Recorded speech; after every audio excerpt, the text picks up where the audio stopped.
Today we're going to deal with a very interesting topic. It has been in my mind for a very long time and I didn't have the courage to pick it up. That courage is because the topic is the most controversial topic and it has been the center of the topic in which all the attack took place on Advaita from Dvaitavad and from Buddhist of the Hinduism. And the topic is what you hear every time everybody is talking about it is Maya. In Tapyal Sir's Himalaya, people talk about Maya ko pratisthit mat kare Maharaj. Don't keep on talking about Maya and establish it in your life. Maya ko kaatiye.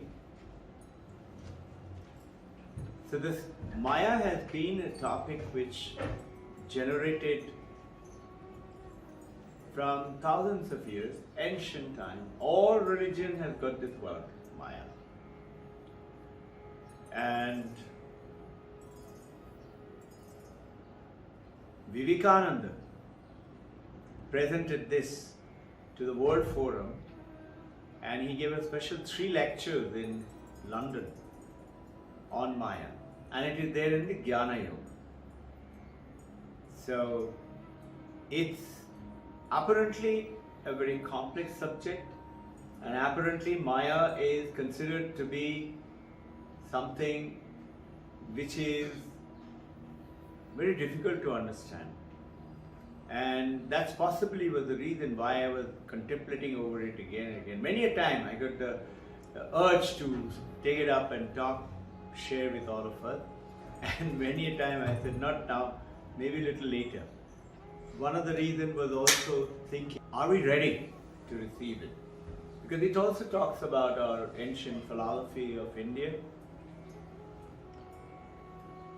So Maya actually, what is it? Vivekananda in his talk talks about it for 17 times, gives example.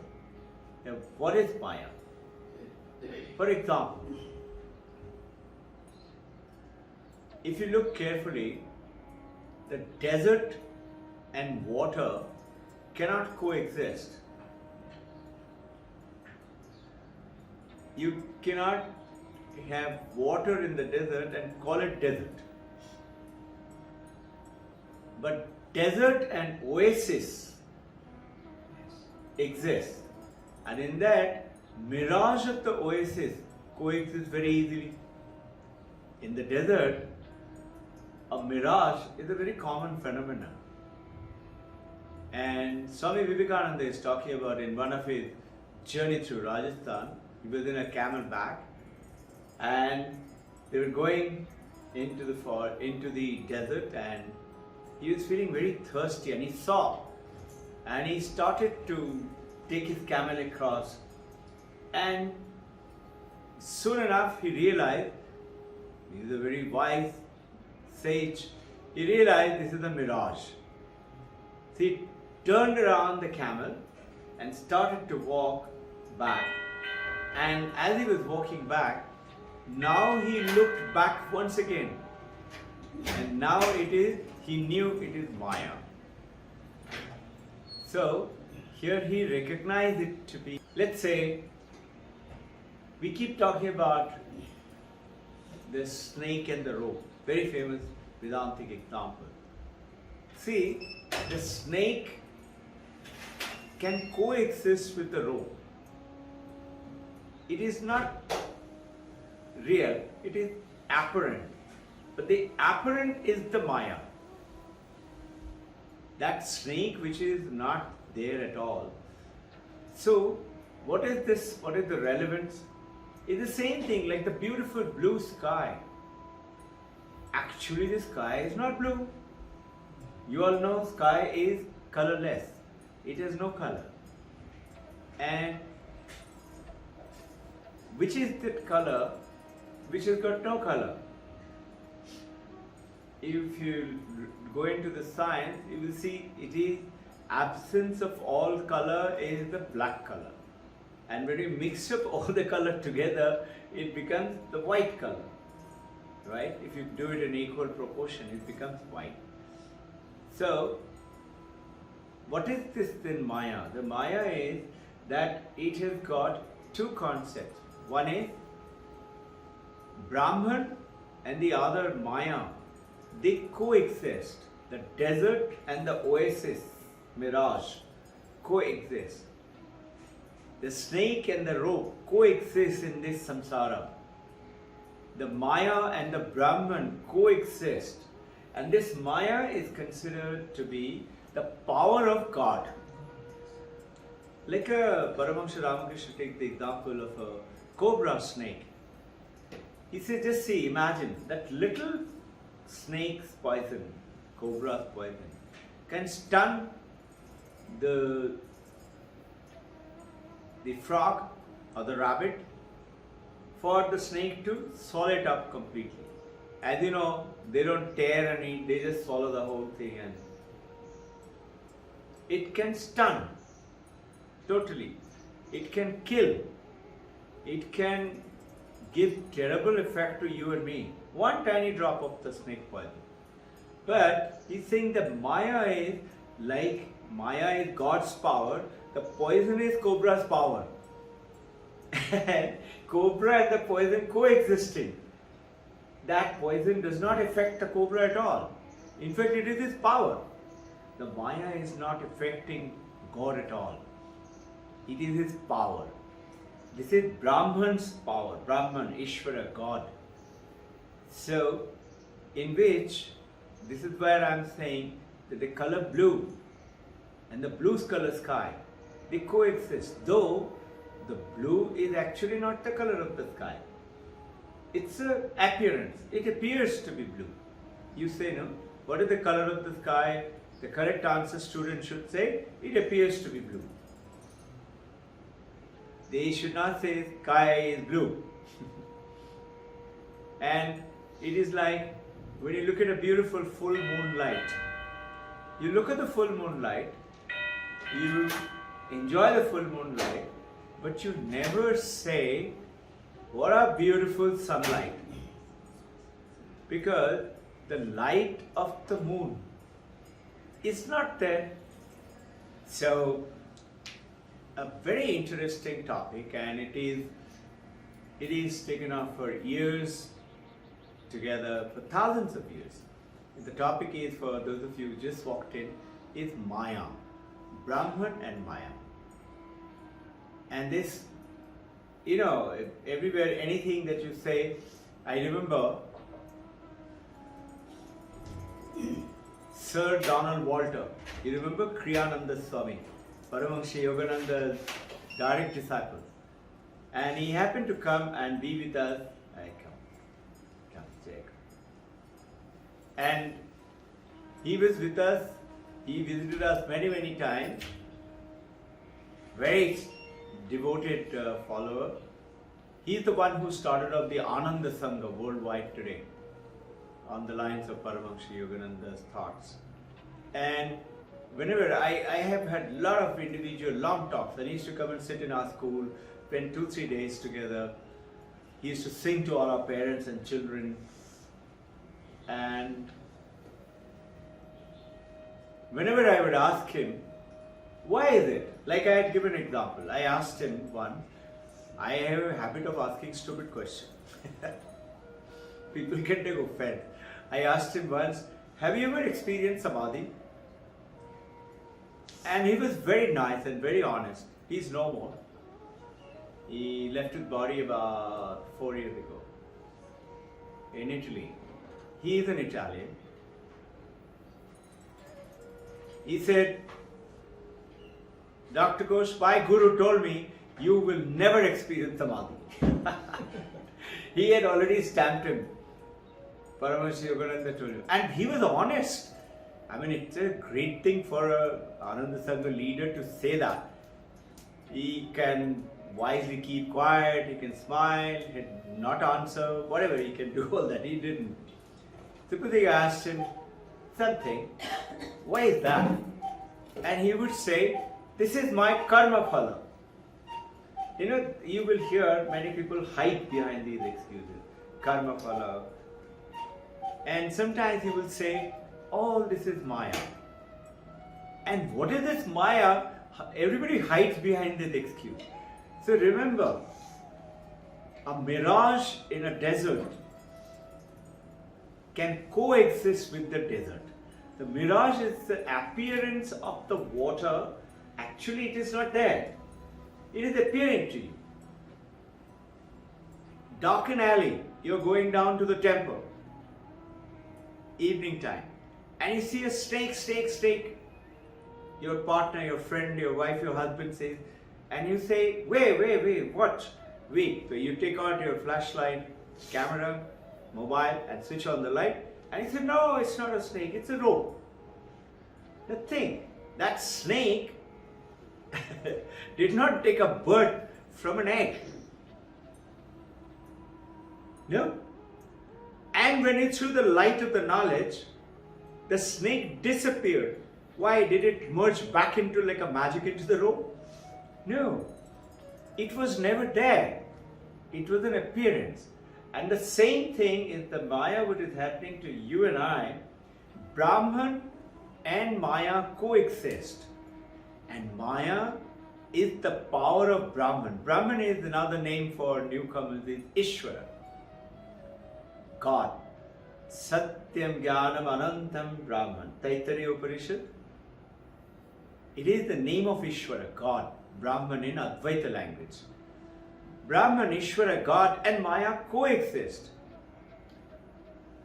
And in Himalayas, monks say, Maya ko pratishthit mat kariye, Maya ko kaatiye. How do you cut that snake out of the rope? By throwing the knowledge of light. The light of knowledge when it goes in. How do you cut the mirage of the oasis from the desert? Just imagine, not one grain of the sand can be wet with the water of the mirage water. It's a mirage, it doesn't exist. Similarly, if the Maya is existing between you and I have forgotten that you and I are Brahman. You say, yeah. You say in one hand, God is everywhere. When I say God is in you, you straight away say, me? Really? You don't want to disbelieve, neither do you want to believe. I had so much of problem, I'm a girl, I'm a boy, I have this little body, my name and the form. So what is it? The moment, like the snake and the rope. Snake didn't have to burn to be killed. All you had to do, throw the light of knowledge. So how do you take away the Maya from our? Maya has got another name called ignorance in Advaita language. It is our not knowing. We have forgotten. We do not know. And even if you come to know, you doubt it. You say, really? Prove it to me. But I can experience my body, I can touch it, I can feel it. This is me. The very famous example. You say, an ocean, thousands of waves. And you look at the waves, you're enjoying, chasing them, surfing, diving, maybe recovering pearls from the ocean or maybe some sunken treasures. You're enjoying the waves. And I say, waves have water in it. And Advaitavadi will, who doesn't know, they will say, yes, waves have water in it. Advaita says, what waves have water in it? Even ocean doesn't have water in it. He will say, shut up, what's wrong with you? Ocean doesn't have water, then what does it have? No, this is how we have grown up believing. So, Advaitavadi says, okay, this is a glass full of water. There is an object of glass filled with water. Now, I can separate the water, separate the glass. The glass filled water can become two objects now. One water, one glass. Can I separate the water from the wave? Can I separate the snake from the rope? No, it's an illusion. Similarly, what about the water from the wave? It's the same. If I remove the water from the wave, wave doesn't exist. If I remove the water from the ocean, ocean doesn't exist. If I remove the water from the dirty puddle on the road, that dirty puddle vanishes.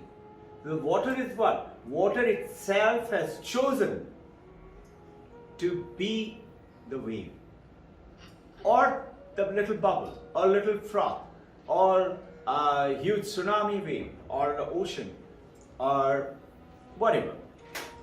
Maybe cloud, maybe rain, maybe waterfall. Water is choosing to be so. Right. Exactly.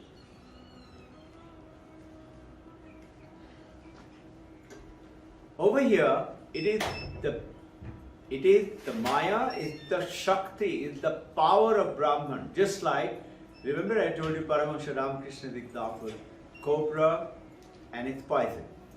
The poison of the cobra is deadly. It can kill you and me, kill that rabbit or the frog, but it doesn't affect the cobra at all. The Maya affects every one of us, but it doesn't affect Ishvara, God, Brahman. They can coexist. Beautiful sky. I ask you, what's the color of the sky? How does it look today? You say blue. But look carefully. You say blue sky. Wonderful blue sky. Is it blue? And those of you done a little bit of study, you know that it is not blue. It appears to be blue. Blue and a blue sky can coexist. Sky is colorless. It has no color. Little while ago we were talking. When you say, which is that color, which is no color? Scientists, those of you who studied science, you know, it is the black color. Black color is the absence of all color. And white color is the combination of all color. Mixed up the right proportion. Equal proportion. So here, understanding with this, Vivekananda, Swami Vivekananda, he had a very favorite disciple, Manmathunath Ganguly. He was very fond of this disciple. So one day, Manmathunath, we did something very nice. So Swamiji asked him, I am very pleased with you. Ask me if you want to know anything. I will give it to you. Ask me whatever you want. So Manmathunath said, tell me about Maya. Swamiji looked at him, smiled and said, ask me something else. Manmathunath said, but sir, Gurudev, if you can't tell me the most, the powerful Guru, then I will never understand. I have read your talk in the Jnana Yoga, in Vivekananda collection story. There are 3 lectures Swamiji gave it in London. And several lectures in US also, but the 3 consolidated lectures. And what I am talking to you about today is the consolidation of that lecture. And Swami Vivekananda smiled and he started talking and started telling about Maya. Manmathunath, he's written it down, but he did not write down the content of the talk. Generally, like, Master M, who wrote Gospels of Ramakrishna Paramahansa, Katha Amrit. He has written down every word to word. Manmathunath did not write down the talks what Vivekananda gave, but he is explained what happened. He said, as Swamiji was talking, and slowly, the whole world around me and Vivekananda started to rotate. Like sometimes you get your head in chakra or something like that. He said it started to revolve around us. And slowly, Swami Vivekananda vanished. And slowly, I also vanished. And there was nothing but a whirlpool of Maya. And I felt that I am not there. And generally in Bengali, you call your guru Apni. He suddenly said, Tumi o Maya. He's telling Swami Vivekananda, you are also Maya. This work that you're doing is also Maya. This work of spreading is the movement of Paramahansa Ramakrishna Vivekananda Vedanta movement to the world is also Maya. It doesn't exist. And then, as he said, Tumi o Maya, because we give a lot of reverence in Bengali, it is Tum and Ap. In Hindi also, you always say Ap. Even to a small baby, we say Ap in Hindi, So here, something happened. He suddenly shook up. He realized that he called his guru Tumi. And he was feeling suddenly as if like he woke up. And he saw Swami Vivekananda, he was sitting on the floor. He was smiling from there, looking at him, and he said, yes, you're right. All this is mirage. They do not exist. And if you want to get out of it, go down to the mountains of Himalaya and merge yourself with Brahman in deep meditation and go beyond this Maya. And if you can't do it, come and join me with my work. And that's what Manvantara did, is joined him with his work for spreading the work. So this Maya, I have been wanting to take you out for a long time, and I chose to take it on now after a lot of courage. Vivekananda made the world vanish for everyone. I can't make the world vanish for you, but I would do a pretty okay job to bring you to a pretty good understanding of what is this Maya. It is not true that the Maya is ignorance and Maya is like that refreshing of the snake that it appears to be. Maya does exist, and which is what is happening to all of us, which is called samsara. The samsara which is there around us is that Maya. So Paramahansa Ramakrishna talks about Vidya Maya and Avidya Maya. Vidya Maya is when you get into the meditative state and you go into the deeper and deeper into silence, and you start to realize that I'm not this body. Nama Rupa Bhavuhara. Remember Shankaracharya is very famous. He says, na kama na artha, na dharma, na moksha. He says, I do not want pleasure, I do not want money, I do not want dharma, I do not want moksha. Then Shankaracharya is saying, why? Because he's saying next line, Chidananda Rupoham Shivoham Shivoham. I am the moksha, which is what you and I are. Our understanding through this session is to remove that ignorance and realize it. Also be aware that the Maya does exist. Maya has two great properties called Vikshepa and Avarana. So what happened? Vikshepa is making it appearance.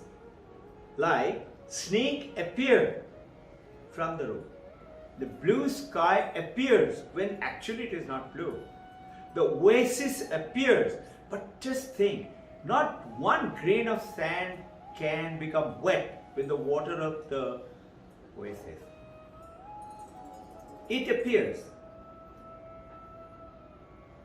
And this is the appearance which it gives you. And Vikshepa is, it throws a different projection to you. So, what is it? One is projection, one is appearance. This is what the power of Maya. So, you and I have been given this projection you are this name and the body and the form. Where is Robbin Ghosh? Here. Where is Robbin Ghosh? Here. This is me. And when somebody says, there's a very nice, one guru is telling the young disciple, you are Brahman. He says, where is Brahman? He says, you are Brahman. He says, how can I be Brahman? I am so and so, I am Robbin Ghosh, let's say. He says, okay, how do you know you're Robbin Ghosh? He says, why? My mom and dad told me. He says, your mom and dad, how do you know they're your mom and dad? He says, why? I had met the nurse also. I met the doctor also, who gave birth to me. And he said, this is your mother, this is the paper. I have the paper, which is my birth certificate. So the guru says, so the nurse told you that you are Robbin Ghosh. And that's how you believe. He said, yes. And he said, the guru says, a nurse told you and you believe. And the great masters of the Himalaya, and I am as a guru telling you that a Brahma Shastra says you are Brahman, you do not want to believe? So this believing, why does it is that obscuring power of the Maya. Even when you know about it, to actually what you call realization, and that is the journey that we have taken up. Vivekananda speaks about Maya in a very refreshing, new way, very direct way.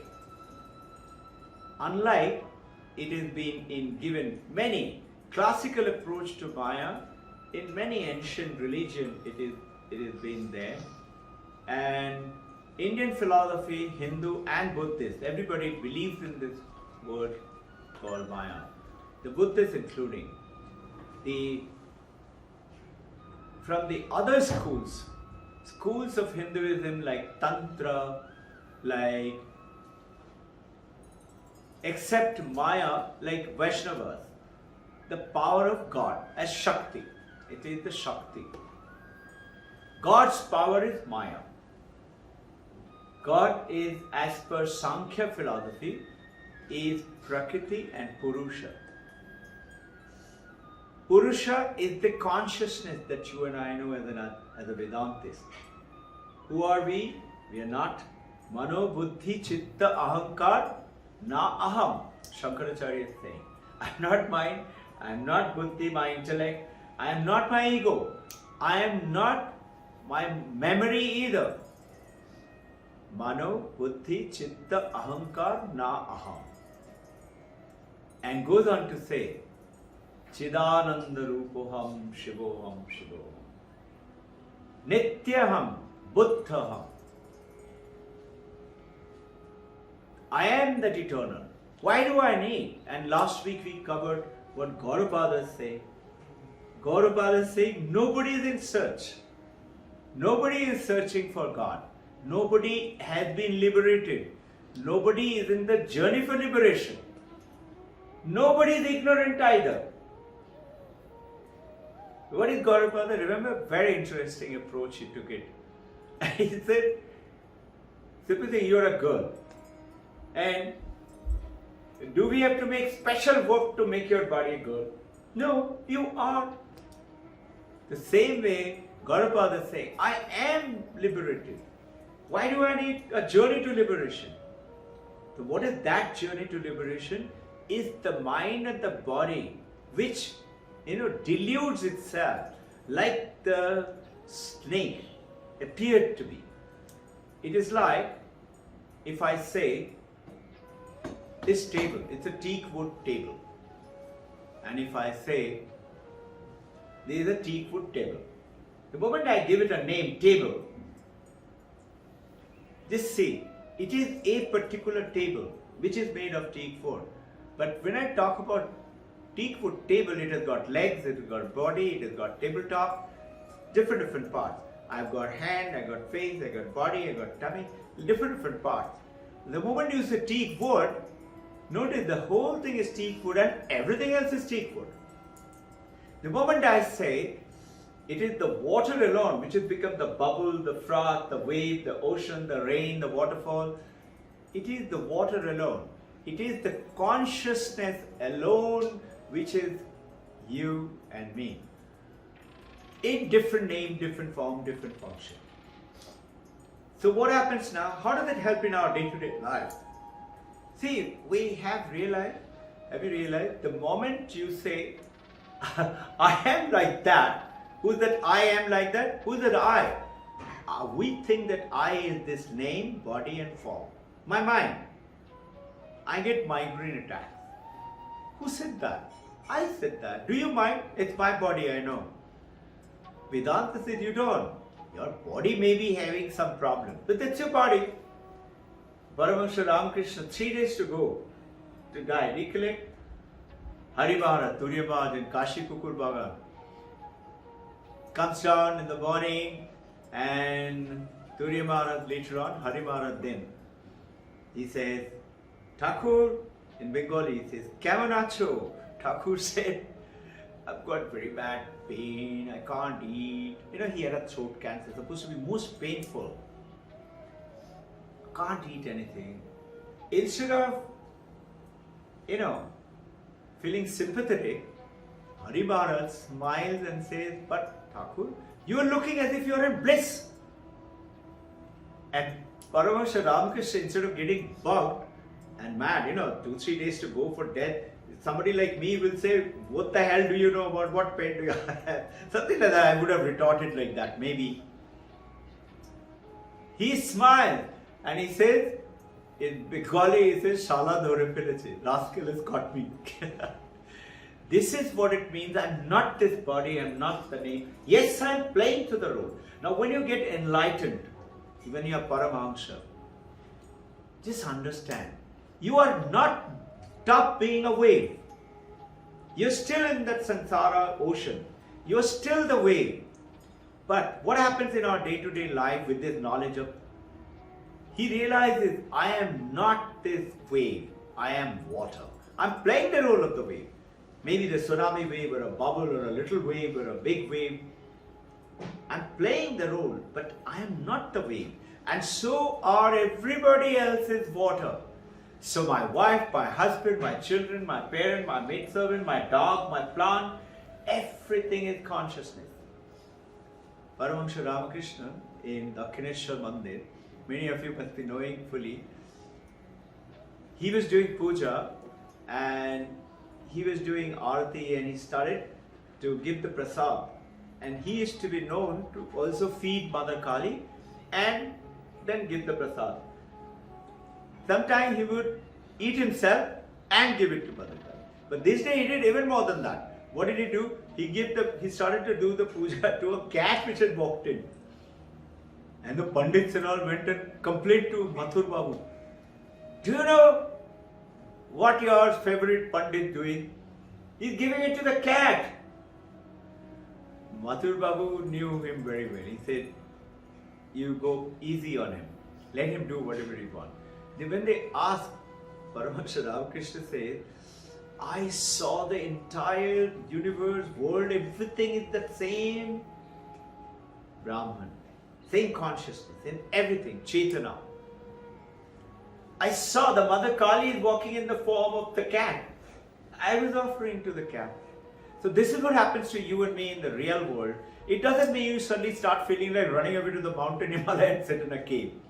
In fact, Vivekananda cautions. He said, those of you who run up to the mountain Himalayas and cave and start to do meditation, leaving your husband, wife, family, children, or this world, to meditate and become one with God, they have missed the boat. And he said, those of you who plunge in headlong in the samsara and forget about spiritual practices, they too have missed the boat. So what should you do then? I shouldn't be in the family. I shouldn't go up there. Then what should I do? He says it beautifully. Divinize your life. Bring divinity into your day-to-day activity. See Mother Durga and your wife. See Lord Shiva and your husband. Have you realized When my husband died, I put the picture, I howl like mad, I put a garland every day, or at least on his birthday, I put agarbatti diya every day, and then, oh, what did I do? Maybe something like that. No? I often say, hey, your husband is right next to you now, your wife is right, why don't you put the mala now? So that they realize and appreciate it, that the supreme expression of divinity is through the partner given to me by the Brahman, by Divine Mother of the universe, the God, the creation, cosmic energy. If you don't believe in God, universe, call it consciousness, whatever you wish to call. So you call it jal, you call it pani, you call it tanni, you call it water, you call it you in French. All of them are just one water. And then one consciousness is the entire universe. So Satyam Jnanam Anantam Brahman means existence, consciousness is Ananda, which is God. What is this existing consciousness? You and I are not used to it. I exist, this table exists, my house exists, my bank account exists. No? This is my mother, meaning my mother exists. What Vedanta is wanting us to transform a little bit, he said, no, we say this hand exists. He said, no, it is the existence which has become the computer. The existence has chosen to be the clock. Has existence chosen to be you, me, your son, your daughter, your husband, your wife, that huge building, your house, your school. It is the existence. And you are experiencing the existence with the consciousness. If I'm in coma or unconscious or I'm in deep sleep, I don't experience. Everything vanishes. Have you ever realized? Supposing I'm unconscious, and the beautiful part of Vivekananda is saying, the mountains crumble, the planets and the galaxies are vanishing and getting destroyed, the black hole is sucking up things, the earth and the planet, they are all getting destroyed, the avalanches are destroying, the glaciers are vanishing, people are dying, and yet we never think about I'm going to die. He said, this is Maya. The unique approach to Maya in Advaita Vedanta is in the central teaching of the Advaita Vedanta when you say, Brahma Satyam Jagat Mithya. Brahma is real and Jagat is Mithya. This is Jagat, is Mithya. This is not wrong. This is not correct. You find it so difficult. You say, how can you say? You are sitting there, you're talking, I can listen to you, I can see you, I can touch you, feel. How can you say this Jagat is Mithya? This is Shankaracharya's statement. And imagine, Shankaracharya, those of you who don't know, is the Guru's Guru of Paramahansa Ramakrishna. Paramahansa Ramakrishna's full name is Ramakrishna Puri. And his Guru is Tota Puri. And Tota Puri is the disciple of Shankaracharya. He is also Brahma realized. So actually, once somebody asked him, Vivekananda, are you Vivekananda Puri or Vivekananda Giri? You know, Giri Sampradaya is another Sampradaya. Also Shankaracharya Sampradaya, another one. Are you Vivekananda Puri or Vivekananda Giri? Vivekananda will be very famously known for his humor. He says, no, I am Vivekananda Kachori. he would talk like that. So, actually Vivekananda's name is Vivekananda Puri. One, those of you who heard, Sarva Priyananda. He was doing some abstinence in the Himalayas for about 3 years. He left the monks and the ashram and he was there in Gangotri, Gomukhi on those areas and doing staunch study in Advaita Vedanta, Ashtavakra Gita. He was doing a lot of studies on that. So one day he was learning from one of the senior monks and they get only one meal a day and that is approximately 12 o'clock. And sometimes they call it a Brahma Bhandar. They have a little, nobody knows where is that. It's secret, except the monks know. Otherwise all the beggars will go down there. If a monk goes down there, they give you one blanket, one topi and one chappal. There's only 3 things you get, and one lota. Yeah. There's 4 things you're given, and that bhandar is, I think, supported by people donating and government and things like that. So, in the winter time, they give you about, a big chunk of gur. That gur is supposed to, through the winter, they're living in the total snow. There's nothing exists there. And supposed to sustain you by taking little gur every day. One of the monks who, Sarvapriyananda only telling this story, it happened in Kedarnath. Those of you who've been to Kedarnath, on the left hand side of the Kedarnath, there is a monk who lives. Now he's built up a pretty big shed and things like that. So there one monk used to live, and these 2 monks were living in that particular room. And in the morning, he brought that. At night, he had little bit, and they don't put it ground. Even in that snow, there are rats. The rats will come and eat it up. So they hang it from the rooftop. They hung it there. After a while, this monk said, I think I should take little more. He gets up, takes it down, takes little more, and again hangs it up. And after a while, again it feels like having a little more. It happens to you and me, no? Little more, one more bite. He does it again. Next morning, his friend finds there is no gur. And they call it in Himalayan language, Himalayan sir. They call it prapanchak. He said, "Bhai, तुम्हारा गुड़ किधर गया?" He said, "Oh, prapanchak ko mita diya." He finished eating the whole lot. Sarvapriyananda is saying, I was feeling very hungry. So just below the Gangotri, there are lots of apple tree there. So he said, I walked in and I plucked one apple and I went to sit down where the water from Gangotri coming to Gomukhi. It's a very thin tricklet. It's half the size of this carpet. It's going down tricklet like that.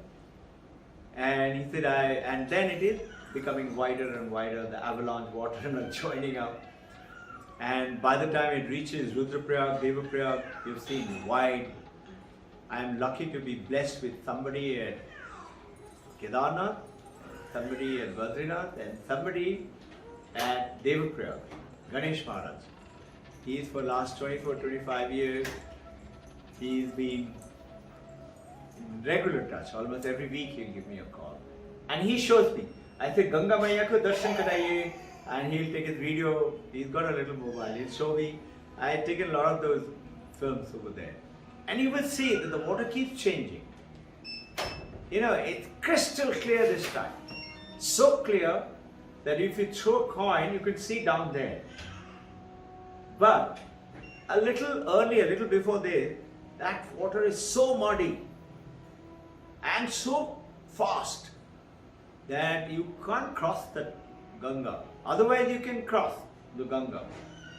It's cold, but you can cross. And Devaprayag and all that throughout the year, water is freezing cold. And taking bath is beautiful. When you take a bath and come out, you suddenly feel you don't need blanket clothes at all. It makes you feel very warm. So he was eating that apple, and another monk comes and sits next to him. And he said, this monk asked him, "Naam kya hai?" He's a senior monk, the other guy who came and sat, and he was a young monk doing his sadhana. So he said, Sarvapriyananda. Now this guy knew that he is from that Puri Sampradaya. Sarvapriyananda is saying, he asked me, Puri kaha gaya? Kha liya kya? This name form goes along with it. I just thought I'll mention, I got tempted to tell you all. Brahma Satyam Jagat Mithya. This Jagat is Mithya.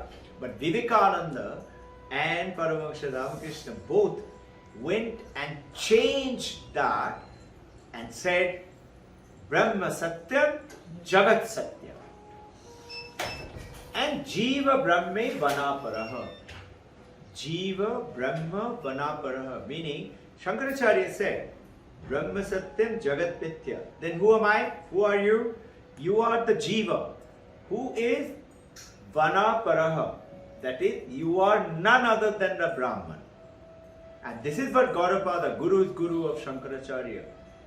Shankaracharya, Govindapada, Gaurapada. Gaurapada said, you are none other than that Brahman. So what is it? You don't have to go to become a girl. You are a girl. We don't have to go to become a human being. We are. We are not monkeys or donkeys, though our teachers may have called us in the school. Those days we used to be called, no? So, what is the explanation? Shankaracharya is saying, Brahma Satyam Jagat Mithya. And Paramahansa Ramakrishna Vivekananda is saying, Brahma Satyam Jagat Satyam. So what is Paramahansa Ramakrishna's explanation? He's saying that, look, this creation is what? It is none other than the Brahman. Brahman or God. You say God is everywhere, God has created it. He said, if God is created and God is the Brahman and creation, how can it be false? It is there. It is certainly there. And yes, you have to go beyond this mind, body, form and realize who we truly are. It is that called the inner light. So Brahman alone is the reality, the absolute existence, absolute knowledge, absolute bliss. This Jagat Mithya to Jagat of ignorance is the call Mithya, but actually it is, the Jagat is Satya, it is there, but you and I have to go over it with the light of the knowledge of that flashlight which tells this is not a snake, it's a rope. You have to understand that. Take a very famous Vedantic example, a clay pot. I have the clay pot in my hand. So, Guru asks, what do you have? I say a pot. I say, what pot? Clay pot. So he asks, where is the clay? You say, why? Clay is here. Clay is there, clay is inside, clay is at the bottom, clay is at the top. He says, what are you holding? So I say, I'm holding a pot, a clay pot. The Guru says, alright, if you're holding a pot, then you keep the pot, I am taking the clay. Okay, will the pot be there? It will vanish, isn't it? So what the Guru is trying to tell you, that clay pot is nothing else other than the very simple, the clay itself. The pot and everything else is an appearance, is a name, is a form and a function. Like you and me.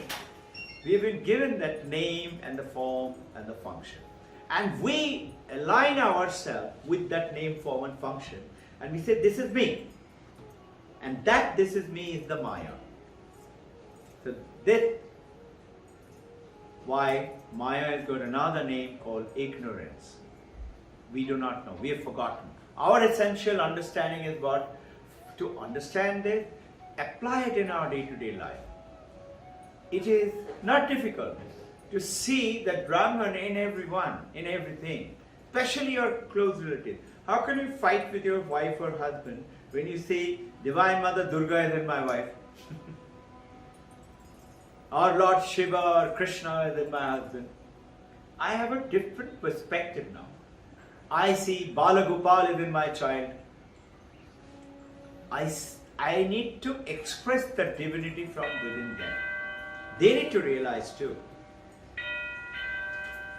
So, the Vedas philosophy took birth, the philosophy of Indian understanding of the religion took birth from the Vedas. And this birth from the Vedas. It is called, those of you who've done little study in any language, it's called darshana. Darshana is not philosophy, though it applies to be philosophy.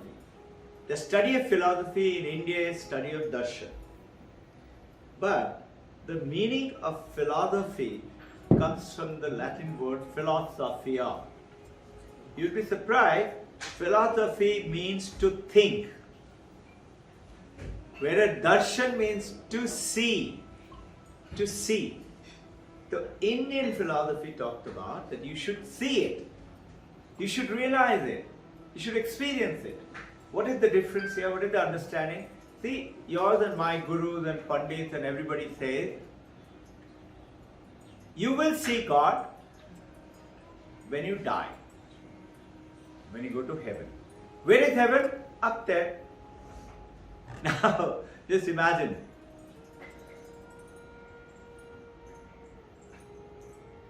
It's very smart of Pandit. I cannot come back and catch the Pandit after I die. Hey, where is my God? I have not met God. So, Pandit is very safe.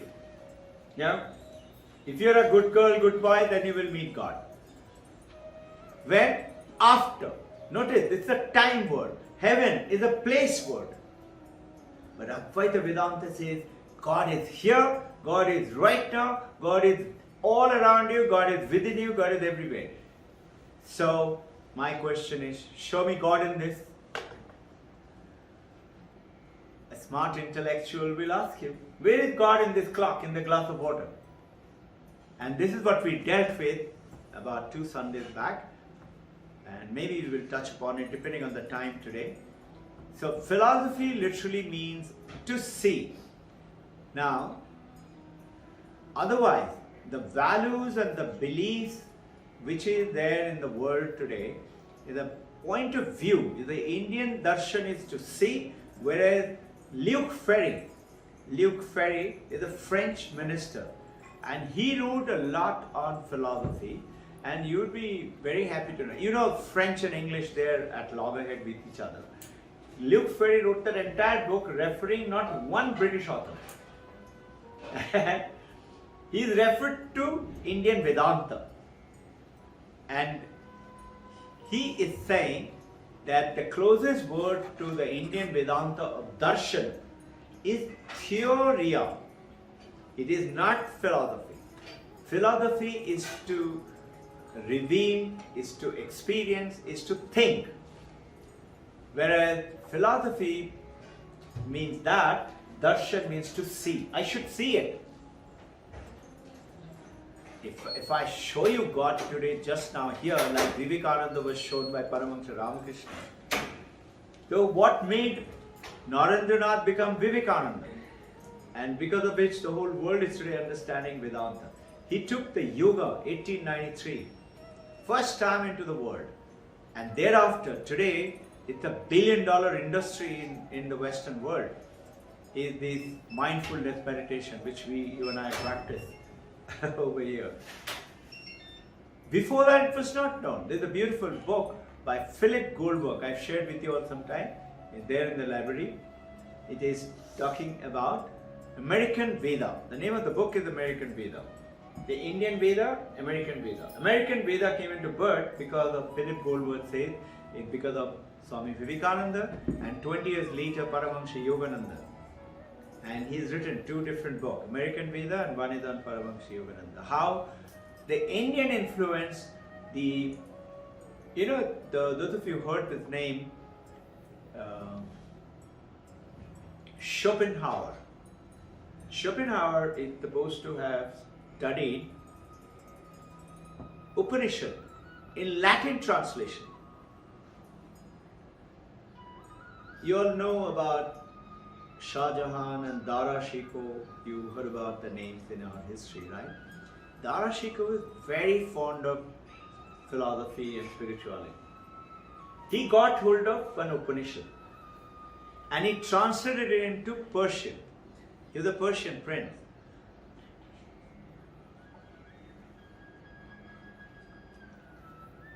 And why is Shadam smiling? because her mother is Persian. And he translated it into, and he named it Upanikhat. And Upanikhat got translated to Latin and traveled to Germany. And from there in Europe, this is how Schopenhauer caught hold of that book. And you know what he says? He says, this Upanishad is the solace of my life. And he used to read every night 2-3 lines of Upanishad. And he said, it will be the solace of my death. He says, goes on to say, and this is why we are practicing Vedanta Upanishad, understanding it, applying it, understanding a little bit, making our own and applying it in our real life. That's how you get 56 out of 56. By knowing who am I. If I say I am this intellect, my memory is not that good, I don't understand English, or I don't understand math, this is what the problem that you have in mind. But when you align yourself with that, you utilize, like you use apps in your mobile and computer, you use your memory and intellect and ego and mano, buddhi, chitta, ahankar, 4 of them, as your application, and the body as the application. But I am not this. I am the Chidananda Rupam, which is inside me. Yes, my body may have a broken hand. Yes, it does pain. But pain is what? Pain is to the body and the mind. And the mind is telling who? You know, your mind has no power. The mind is like the moon. Moon doesn't have its own light. The moon is getting the light from the sun. And when you look at the moonlight, you never say, what a beautiful sunlight. This is the Maya. It appears to be.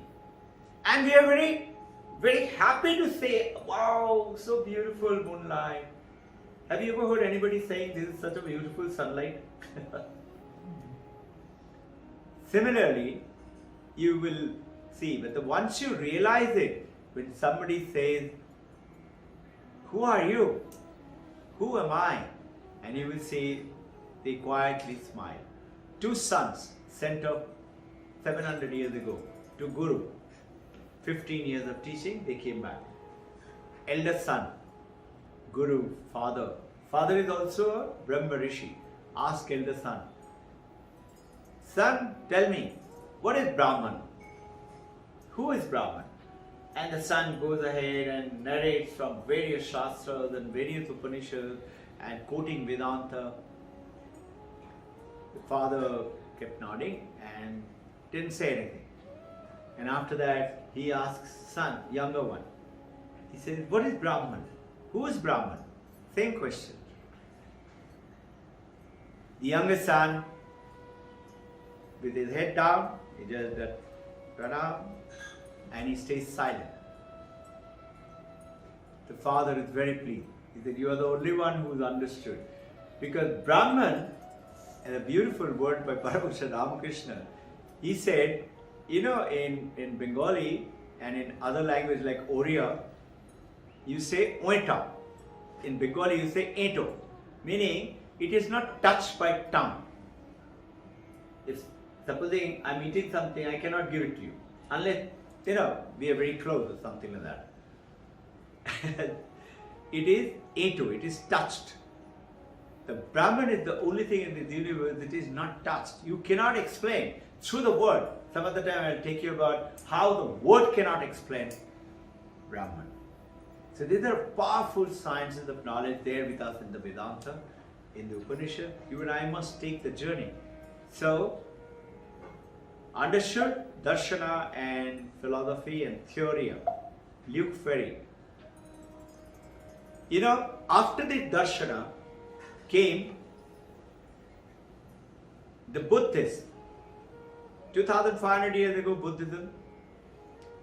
Vedanta is 6000 years plus. And Advaita Vedanta took on after Shankaracharya, which is about 1400 years ago. Shankaracharya started up Advaita Vedanta. Ramanuja, about 300 years after Shankaracharya, started Vishishta Advaita, and which is called, he talked about The God is there in Vishnu. Everything is Vishnu. And that is Dvaitavad, meaning two. Advaita says only one. One alone exists. And which is this one? In Advaita, as we understand, it is the consciousness. Because body changes. Mind is changing. Morning mind was very peaceful and calm. Little later it is angry and then disappointed or hurrying up to race to the office. Mind is changing. It is changing. Changing cannot be constant. Meaning changing form cannot be constant, something which doesn't change. Brahman doesn't change. How can that be? Same thing is body. Little while ago we were like that. And little while ago he was a baby. Baby has become that. Another 10 years he'll become a teenager.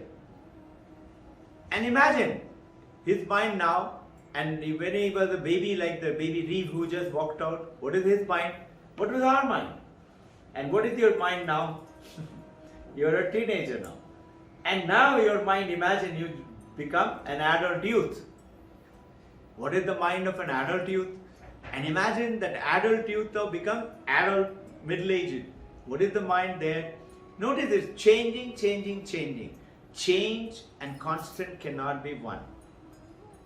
Whatever is carry on changing, yes, it is changing form. Realize it, it does exist. You have to take care of it. It's like taking care of a temple. You have to take care of the temple, cleanliness, where the idol is there. You have to take care of the house, where you live. This is our ashrama, where we live. We have to take care of it. It doesn't mean this is permanent. It means it is there and right now we have to take care. This is the difference which came in, and after that came the powerful, the Buddhist, call it Buddhist aphorism, Nyaya philosophy. Our ancient Chaitanya Mahaprabhu, those of you who heard the name, Chaitanya Mahaprabhu was one of the greatest pandits of Nyaya Shastra. And Nyaya Shastra was actually started off by Rishi Gautama. Just like Patanjali Yoga Sutra is by Patanjali. You all know, these are sutras. Okay? And then came the Kannada by Yashashika, by great Rishi called Kannada. Like these sutras took birth, that is from, understood what I am saying? From Vedas came sutras. From Veda came the philosophy. And that philosophy went into sutras. And that darshan. And sutras went on to thereof called, like today when you say Vedanta, what is Vedanta? We are just studying Vedanta. Have you ever realized? Vedanta Nama Upanishad Pramana. Vedanta is nothing else but Upanishad. But actual definition of Vedanta, it is Bhagavad Gita, it is Upanishad, and it is Brahma Sutra. These three things put together is Vedanta.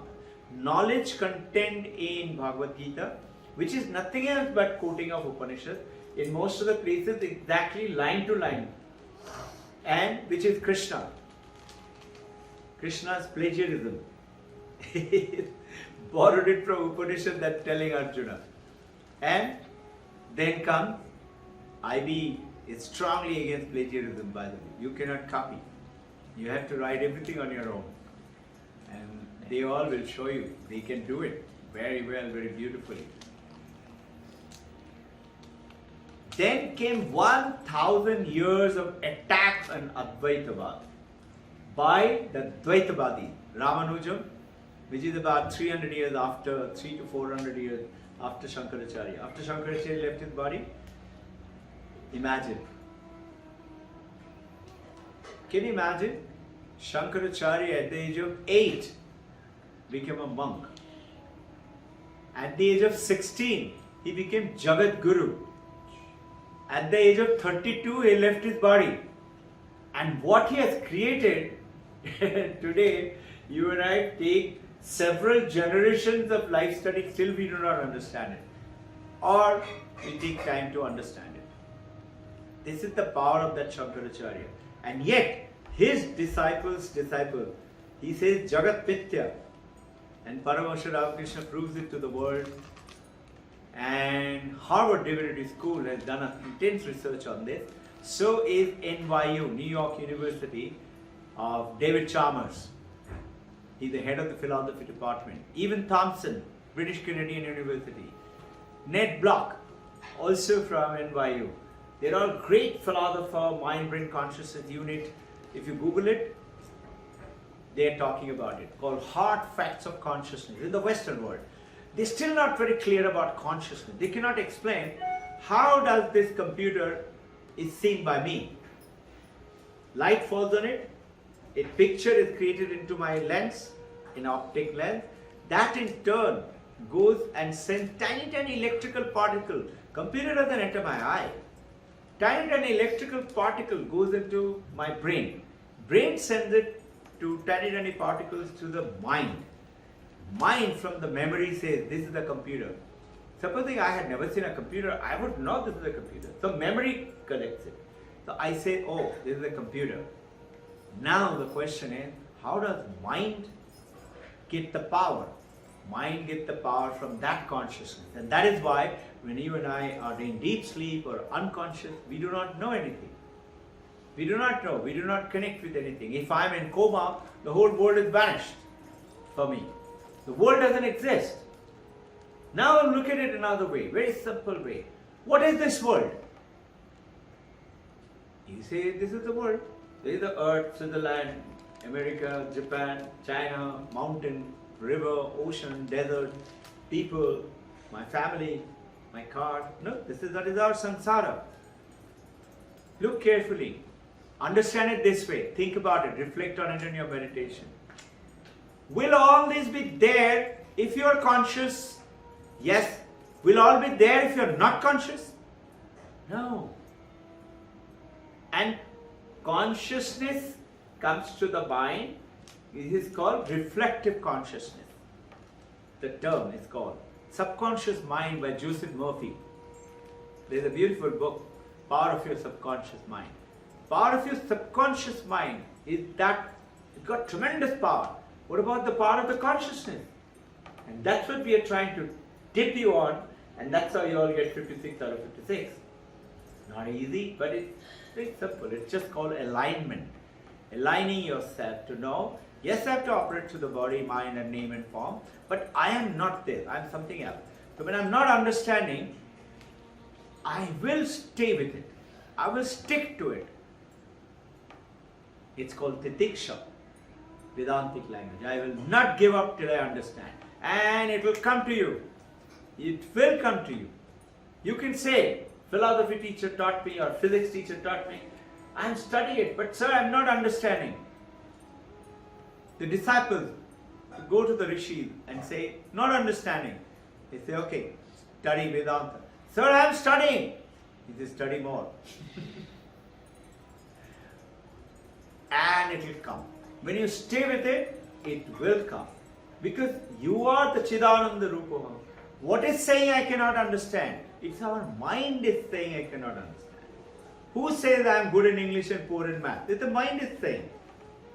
Can you rewrite over the mind? Yes, you can. With your sadhana and the practices. There is one called it is sadhana chatushta. Viveka, Vairag. Two. Sadhana chatushta is two strong limbs. Viveka is from where Vivekananda. Viveka is knowing what is real, knowing what is not real. Vairag, detaching from what is not real. And then come sadhana chatushta, Shat Sampatti. The third one is called Shat Sampatti. Viveka, Vairag, Shat Sampatti. What is Shat Sampatti? Shama. Shama is calming the mind, calmness of the mind. Dhamma, controlling of your senses. And then Uparati, collecting all your senses. You control your senses, control your mind, control all your senses now. and bring it inside instead of out. Have you realized our eyes, ears, our taste buds and five senses are taking it outside, and the outside world is brought to us within through the senses. No? Now,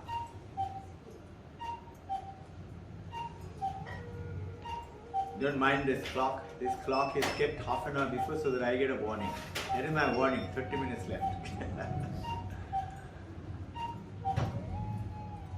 Shama Dama Uparati. Then Titiksha. I'm not going to give up. I will stick to it. And then Shraddha. Respect. Respect for Upanishad, Vedanta, Gurus, Rishis. Respect for what you're listening. How do you understand it? Shraddha, then Samadhana. Collect all of them and go through it again and again and again till it becomes your own knowledge. Your knowledge. And now you know. It is like, you know Alfonso Mango. It's from your area, no? So, imagine you are in US and you've gone for say 2 months of holiday and you're living with your somebody host or something, and the host threw the party and she said, I got a surprise for you today. And he said, what is it? I'll tell you after dinner. So after dinner she brings a tray covered with a cloth and with a mischievous smile and said, this is your surprise. He said, what is it? You open it and you say Alfonso Mango. Right? American Alfonso Mango is a great thing and very expensive. What will you do? You will just smile and say, oh, Alfonso. Yeah? And he says, so nice of you. You've taken so much of pain. But you know now what is it? The moment you become Advaita Vedanta, take the journey. And when you see that suffering, that pain, that loss, you know that this is something else is behind. And others who are suffering, you became the solace of their mind. You become the shelter like a tree. Others take shelter under you. And you give the youngsters the direction, the journey, and take them across. Now, I told you about the Purva Paksha is a powerful exchange of the orthodox schools of Buddhism, and 1,000 years from that was a couple of 100 years goes on to with the Advaitavad, who says no, there is God and there is Jiva. Jiva is like you and me, name, form, function, and we got a life. Buddhists say, what God? What soul? So, Buddhists say, there are 4 causes of suffering. The fact that you're born, there will be suffering. And then he goes to say, wait, there are 8-fold paths which will take you across. You'll be surprised, one of the very senior monks asked Buddha, Buddha, you told us that you will take us away from suffering. We all have been practicing for 30 years with you. But we see suffering was explained by you, aging, pain, sickness, disease, poverty, relationship problem. But I see you are aging, you are becoming old, you are falling sick, we are also changing, we are also falling sick, we are also becoming old. Then how come suffering has gone away? What teaching is there? The Buddhists give a beautiful answer. The Buddha said, imagine you are hit with an arrow. The arrow comes and hits you. Imagine the pain you got. And as you feel the shock of the pain, you are in pain, another arrow comes and hits you. Imagine the second arrow's pain now. It's 75 to 90% more than the first arrow. The Buddha says, first arrow is what world throws at you because of your own karma. That I cannot do anything. That you will face. But the second arrow is the one, supposing I have cancer. And I'm all the time thinking about cancer, my pain, and I'm going to die. And I keep on thinking like this. Where there's another lady She had the cancer. She was in terrible pain. And she said, I'm not going to live my life with only this pain. I'm going to transform. She started painting. She used to be a painter. And she said, I have never painted so well in my life. And when I started painting, my pain vanished. And she lived to be a great painter after that. And everybody used to say, this is a cancer patient painting. She went on to be a great painter. An American lady. Really, my meaning actually in practical life it happened. So this is what it means, is that transcending. And what is causing the pain and the suffering is our mind. And you'll be surprised. What is suffering? What is sickness? What is disease? It's all in our mind and the body. What is changing? Body is changing. So in our meditation, we say, I'm not this body. I'm not the mind. I am that light. That light which you see there, above Krishna, Divine Mother, Babaji, that light is also you and me. And you can see it. You can experience it. When? Right now, today. That's not the explanation for show me God in the clock or the glass of water. That is another explanation. I'll give it to you subsequently. So nearly 1,000 years in which Buddhists attack the two most strong beliefs of the Hindus, and that is Atman and immortality. That there is an immortal soul, God, spirit, and Atman. This is their point of argument. And there is Theravada, there is Mahayana Buddhism, and we will get on to those. The next burst of development was after Shankaracharya by the Adi. It might become little boring, but the importance of my showing it to you, talking to you about, is because they all attacked what? They all attacked Maya. They found this is the most vulnerable point of the Advaitavad.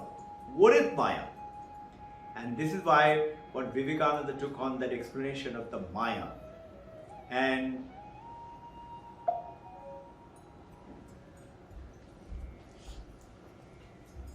once, Narada, who is favorite disciple of Vishnu, Krishna, asked Krishna, can you tell me what is Maya? Krishna also answered like Vivekananda. They asked me something else. So naturally, Narada said, Lord, whole day, night, I am only doing, taking your name. No? And if I can't learn from you Maya, then who will teach me what is Maya? And he is a Maharshi. So Krishna said, okay. But before I do that, can you get me a glass of water? Narada said immediately, I'll run and get it and I'll sit down with you to listen to what is Maya. He goes to the nearest village. There was a pond, a well. And as he goes to approach the well, there was a very pretty lady, young girl. She was drawing the water. The Narada goes and asks her, can you give me some water please? So she said, yes, you take this lota, this water is yours. And he started to talk to her, and he's totally enamored by her beauty. Narada falls in love with her, and they start to talk to each other. And this young girl also falls in love with Narada. They come, I'll introduce you to my father. And she takes him to his father. Father also likes Narada. And Narada starts to talk, and eventually they get married. And years roll past. The father hands over the business to the son-in-law Narada. Narada is now a big man and a lot of business, big property. They have one child. Few years later another child, and few years later another. And now the third one is the baby. And when one fine day, there's a huge flood comes. And the flood started to rise in the water, and a huge torrent of water force tries to take away their hut and the house. And Narada, holding the baby in one hand, one son with the other and one son with the other, and wife catching hold of his neck, and couple of property that he found it very important, holding on to his hand. and tries to go across that surge of water. And soon enough, the young baby from his hand gets lost. Another son gets lost. Wife is holding on to his neck with everything. Wife trying to save the other son. Wife also gets lost. The other son also gets lost. And Narada is howling, and suddenly he realizes that he slammed onto the shore and he is weeping. Why me? Why me? Why me? And as he opens his eyes, he sees Krishna standing in front of him. And Krishna is saying, Narada, it's half an hour gone, you still haven't brought my water, I'm waiting for to drink. Narada is dazed. In his life it was 12 years is gone. And he says only 30 minutes? And Vedanta says, this is Maya. And this is the weapon of God. Prakriti and Purusha. Prakriti is Maya, Divine Mother Kali, Divine Mother of the universe. She is the one who gives you two things. Through the Purusha, gives you two things. One is Bhoga. You and I enjoy this world, enjoy company, enjoy people, enjoy things, pleasures. You know? Bhoga actually doesn't mean as if we think, you know, bhoga is just enjoyment, fun. No, bhoga is experience. The correct meaning of the bhoga of Sanskrit is experience. Because suffering is also an experience. And suffering is also bhoga. So, bhoga, which gives it to you, that is experiencing fun, joy, and suffering, etc. And apavarga. Apavarga is the word which is not known to most people. It is an ancient Sanskrit word, and it was used strongly with Sankhya philosophy. And apavarga meant mukti, realization, like Paramahamsa, Nirvana, Buddha. Buddha means the one who knows. Did you know? Buddha means the one who knows. Knows what? Knows who am I. I'm not this body, I'm not this thing. This, whatever I'm talking to you, it will be there available on the internet and as well as in the YouTube. Correct? So you can refer to all these things for you can continue to have them. They're always available. There are lots of notes taken and put forth. So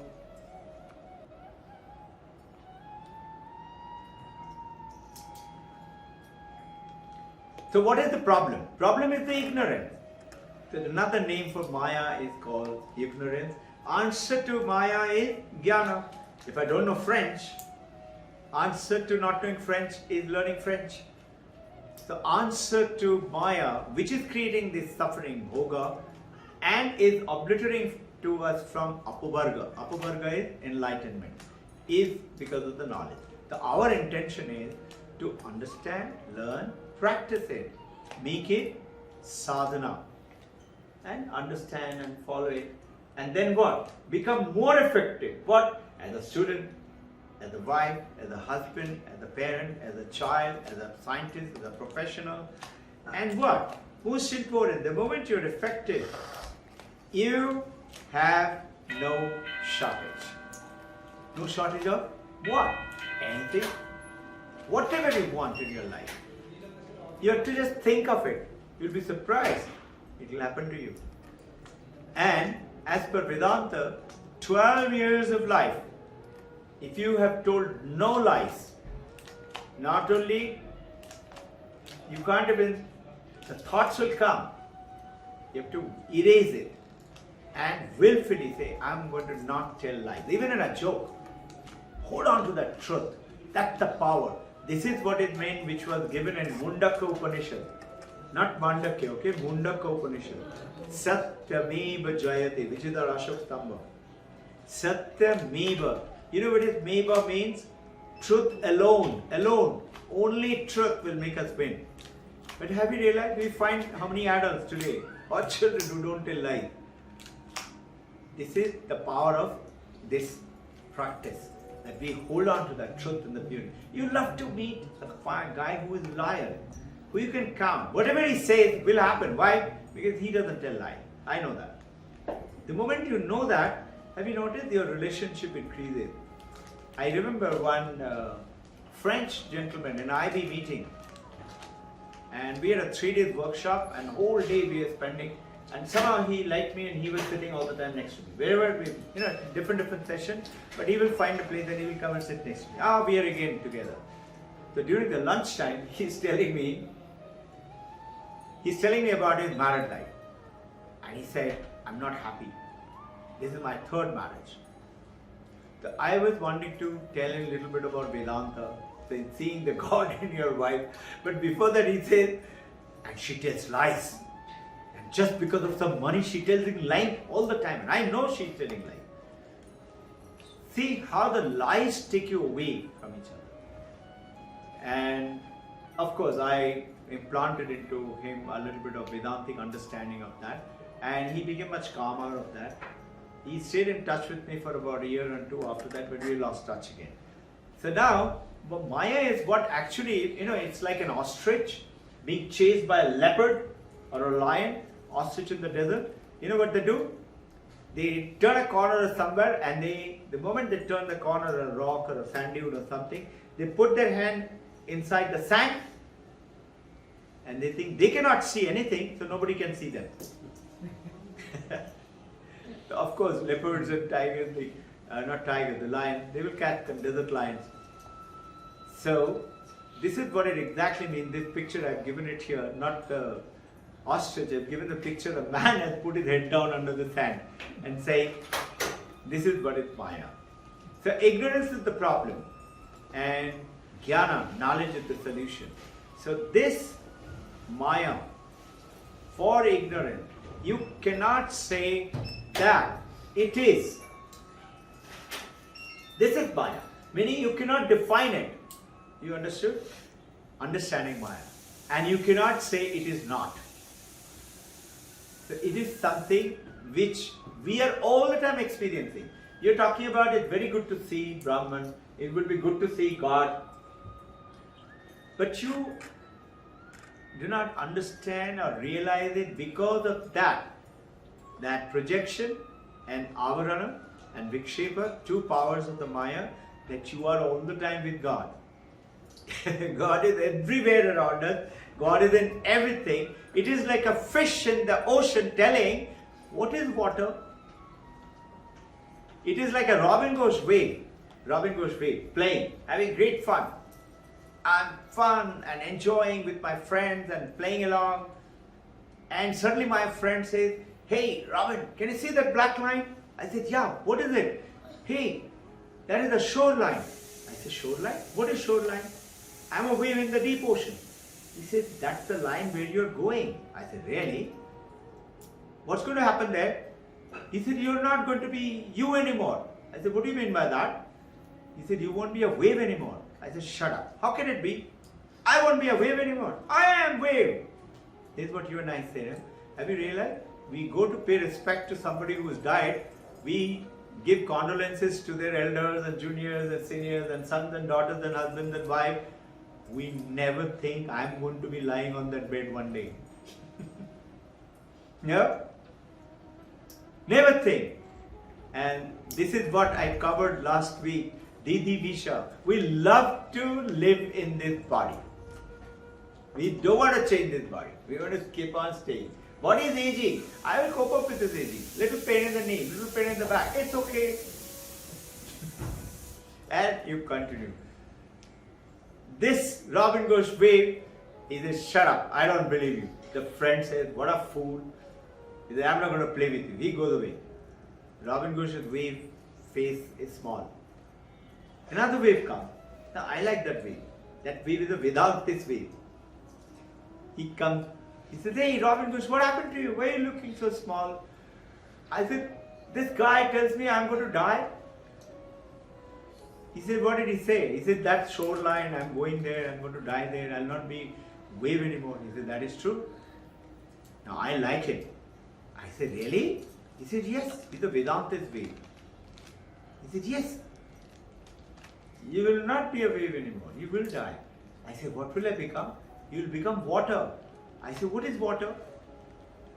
I am the wave in the ocean. I am saying what is water. Fish in the ocean is saying what is water. Did you know? Fish doesn't know. Like you and I don't know that you're experiencing consciousness, which is Ishvara, which is Brahman, which is God all the time. You cannot do anything without that. You cannot learn, eat, sleep, drink, talk, converse, see, watch, do nothing if there is no consciousness, if there is no power coming to the mind. You're cut off. Now, I listened to my Vedantist friend. I said, but I don't want to die. I'm whining. He said, that's possible. I said, really?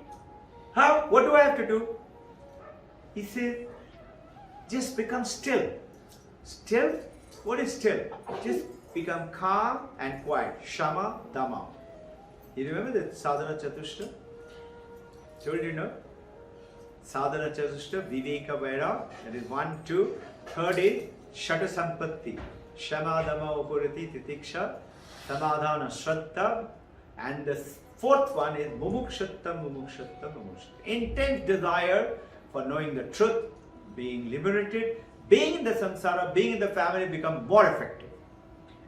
You are like a lotus flower in the pond, in the samsara, but the water can't touch you. Isn't that beautiful? You are allowing the oasis to be there as a desert, but the desert, that oasis water cannot soak one grain of your sand. You are detached. You understood? This is what is the supreme knowledge. So, Robbin Ghosh says, what will happen if I become calm and silent? He said, become still and silent, which is meditation. What happens? What happens? Imagine in the middle of an ocean, all the ocean, all the waves decides to become calm. What happens to the wave now? We become water. We merge with the ocean. And imagine one more thing happened. As a wave, I may have been such a big wave, but that was my height and depth. Now when I become ocean, I have 20,000 fathom league of the depth, and the entire ocean and I are one. Entire Brahman and you and I become one. That's the power. In other words, what? Whatever the wealth of the ocean is also yours. And that is where the moment you make a wish, it will happen. How can it? Why not? And this is how things happen. You must have heard somebody came and said, if you read this book called Living with the Masters of Himalaya, Sri Ram, Living with the Masters of Himalaya, a wonderful book, read it. How the Indian yogis and they live. Sri Ram was born to a Bengali family. Bengali family, mother was 70 years old, father was 78. And one Baba, his name is Bengali Baba. He's a very famous saint. By birth he was a Bengali. He used to travel around India on foot those days. So once he was passing through this village in Bengal and he stayed overnight, and they were very poor, this Bengali couple. They had only one cow and one little wheat roti, something they will eat, somehow sustain with gur or something like that, and one little onion and roti. This is what their life, or maybe a little rice and dal and khichdi. But they took care of Baba and gave them whatever they could. Baba was very pleased. Just before going, read it, it's there in that book, Living with the Masters of the Himalaya. And that's what wish I'm talking about. So before going, Baba said, Chal mom, kya chahiye? Ki chahiye, bol. The माँ said, Baba, एक लड़का चाहिए. Baba said, नहीं होगा.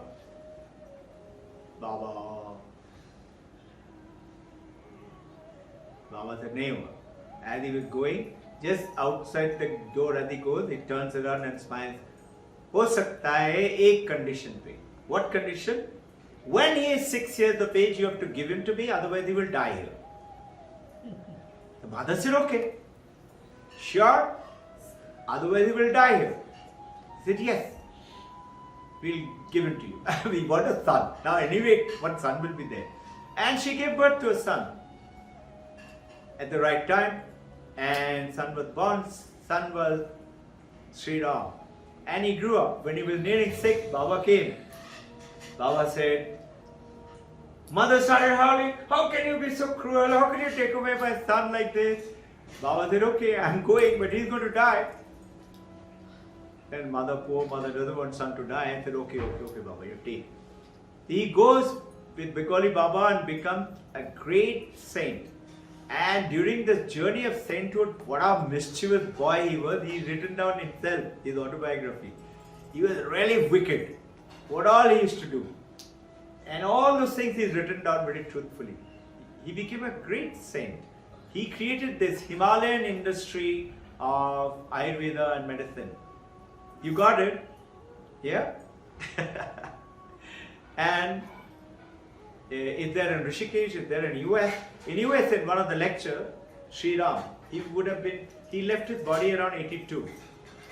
He was around then 75, 76. One day in one of the lectures, they had just gone from California to LA. And he was to give a talk in LA. And one American young guy who was covering up his, audio things and all that. And in the new place, LA, Sri Ram had a habit of checking it out himself. He just comes down and says, is everything okay? Another 1 hour, things will start. And this boy very embarrassingly says, Gurudev, we have left your very famous Shure microphone in the last place. He said, where is it you left? He said, we were living in the first floor hotel, in the hotel room, next to the television. I had left it, I had forgotten to bring it. Sri Ram says, next to the TV. And he was standing like this, with his hands at the back. He brings out hand like this, he said, this one? And he was shocked. He said, how did you get it? This is what happens. You'll be surprised. You've heard, like Bengali Baba said, chal ho jayega. How? You'll be surprised, there is so many people have come over here. You all know. 3 of them in this last, about 1.5 years, 2 years. COVID child I'm talking about. We don't have any, maybe 12 years, we tried everything. So we said, you attend, you pray. They said, you pray for us. I said, look, I'm not going to do anything. You come and you pray, and you will get it. They came and prayed, and you know what? All 3 of them have got twins. One of them is in the school right now. You ask.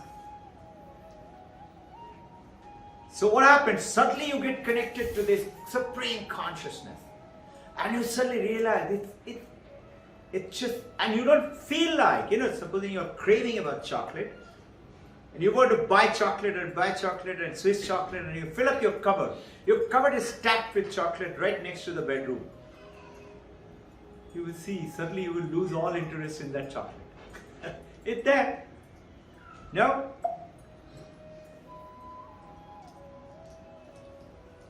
So, one Swami is talking about this Maya in Himalayan, Sir's land. He says, after getting enlightenment,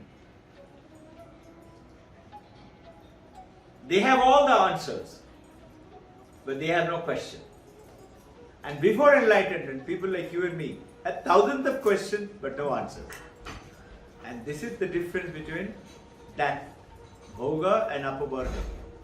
So understood, the basic understanding of the Maya is, it is destroyed by the knowledge of knowing, of the wisdom, and that knowledge becomes yours only when you practice it and make it and realize it yourself. So it is not God is up in the sky or God is in the heaven, and when you die, that means time question, place question. Desha Kala Vastu, you recollect? Space, time and object. These are the three things which makes you. In very short, what is Ishvara, what is Brahman? Brahman is Sarvavyapi, Anantam, Advaitam. In other words, what? Desha, space. What does it mean? Any space. Huge country, India. But there is a limit. Huge ocean, there is a limit. Huge country, America, there is a limit. No? The Desha has always got a limit. So you are sitting there, I am sitting here. See, notice, there is a space gap. This gap is called the limitation of space. What if there is something which has got no space limit? You call them omnipresent, everywhere present. How can it be? Is there consciousness there? Yes. Is there consciousness here? Yes. So if I stop aligning myself with this body, name and form, and yet operate through the body, name and form, as a student, as a professional, as a mother, as a father, and look at it, you will find something will happen. There is a tremendous courage and a sense of pleasant feeling. A calmness will dawn on you. However bad the situation may be, you know, this too shall pass. It will go. Something else is waiting for me. Behind the thunder shower, there's a bright sky is waiting. I have to just pass through this thunder shower a little bit. And the beauty is, I realize today, the more you get into it, thunder showers cease to come. They're protected. I'll give a small example. You will find our cars, quite a few cars there in the school. They don't have one scratch. How come? And we pray like that. We pray, protect every child, protect every mother, every father, every teacher, every item in the school. Till today, we have finished 25 years. We haven't charged one student for a breakage of a computer. Ashubham, she's been almost there right from the beginning. Yeah? There are many kids playfully do something. So, I told you already about the Avarana and Vikshepa. The Vikshepa is the error, which is not the real as rope, it appears to be a snake. That's the Avarana. And Vikshepa is the projection, which doesn't allow you to see. It doesn't allow, Maya doesn't allow you to see, knowingly, unknowingly, outside, inside, I am not this body. And the journey from I am not this to I am everything is the journey called the sadhana. A beautiful example Paramahansa Ramakrishna is to give. What does this mean? He used to take the story from Ramayana. He used to see Rama. Rama is Atma Rupi Ram. He is the Paramatman. He is walking in the jungle. Sita is in between. And Sita is Mahamaya. And Lakshmana is Jivat Atma, like you and me. We are the Jivat Atma. I can't see because of the Maya in between. Lakshmana can't see Rama because of Mahamaya, Sita. This is what Paramahansa Ramakrishna explained. He used to say, if Maya chooses to step aside, then only Jivat Atma sees Paramatma. So yours and my understanding of Maya with the knowledge of the Vedanta takes you away. Does it mean only Vedanta will take you across? No. Every process, every religion, every practice of all religious practices will take you. But here we have a certain definite success because of the four yogas, Raja Yoga, Karma Yoga, Bhakti Yoga, Jnana Yoga. You utilize all four yogas and you are utilizing the supreme knowledge of the Rishi, of the Vedanta. So you have the Jnana Yoga, you have the Bhakti Yoga, Karma Yoga, and you continue to work the way you have to, wherever it is, whatever vacancy, and keep on upgrading yourself with a higher and higher knowledge. You will see something will happen. It will happen. Yogesh sir will share with you sometime. He passed through a similar thing during this COVID time. But he stuck on. And now a different world has emerged. His daughter, first time when we talked, she was appearing for the doctor's examination. And during the course. And we talked about scoring 56 out of 56, meaning scoring the highest. And before we started, she said 75, 78, something like that. How much did she say? Yeah, around that. I asked her, how much are you going to score? She said, very nice girl, very good Kriyavan Yogi.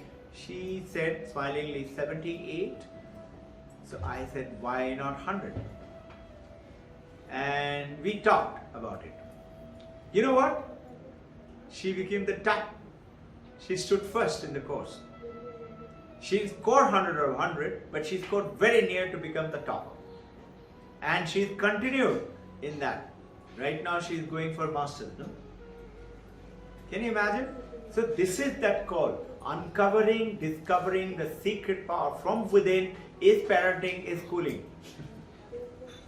And is taking up this journey. Paramahansa Ramakrishna gives another example. When the water is muddy,